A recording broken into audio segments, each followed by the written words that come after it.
Robot દ્વારા operation કઈ રીતે થાય, ઘણા બધા લોકોની જિજ્ઞાસા હોય અને ઘણીવાર ગેરમાન્યતા પણ હોય. એકચ્યુઅલી રોબોટ પોતે કોઈ ઓપરેશન કરતું નથી, પરંતુ ડૉક્ટર જો રોબોટ દ્વારા ઓપરેશન કરે તો એને ઘણું બધું કામ સારી રીતે કરી શકે, એટલા માટે ટૂલ છે. સમજીએ આપણે. એકચ્યુઅલી રોબોટના 2 ભાગ હોય. આ રોબોટનો આર્મ છે, એમાં સાધન છે જે દર્દીના પેટમાં નાખવામાં આવે અને આના દ્વારા રોબોટ કામ કરે. આ જે રોબોટ છે એને ડૉક્ટરનો આ કન્સોલ કહેવાય. અહીંયા ડૉક્ટરના કંટ્રોલ હોય. હું તમને બતાવું એક્ઝેક્ટલી. તો આ મારા હાથમાં કંટ્રોલ છે બધા. આના દ્વારા હું જે મૂવમેન્ટ કરીશ એ રોબોટ દર્દીના પેટમાં કરશે. આ રીતે હોય. ડૉક્ટર અહીંયા બેસે અને અહીંયા રોબોટ ઓપરેશન કરે. મેં વિડીયોમાં દર્દીને બતાવી શકીએ એટલે આમાં બતાવું છું તમને હું. મેં બતાવું એક્ઝેક્ટલી કામ કઈ રીતે થતું હોય.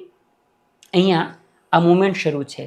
મારા હાથમાં હું જે બી મૂવમેન્ટ કરું છું એ દર્દીના પેટમાં આ જે સાધન છે એ મૂવમેન્ટ કરે.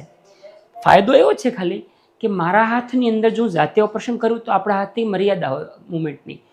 રોબોટના હાથની મૂવમેન્ટ એટલી બધી અલગ અલગ દિશામાં થઈ શકે જે હ્યુમન હાથથી શક્ય ન બને. એટલે સર્જરીમાં પરફેક્શન આવે અને અઘરા ટાસ્ક રોબોટ દ્વારા સરળ રીતે થઈ શકે.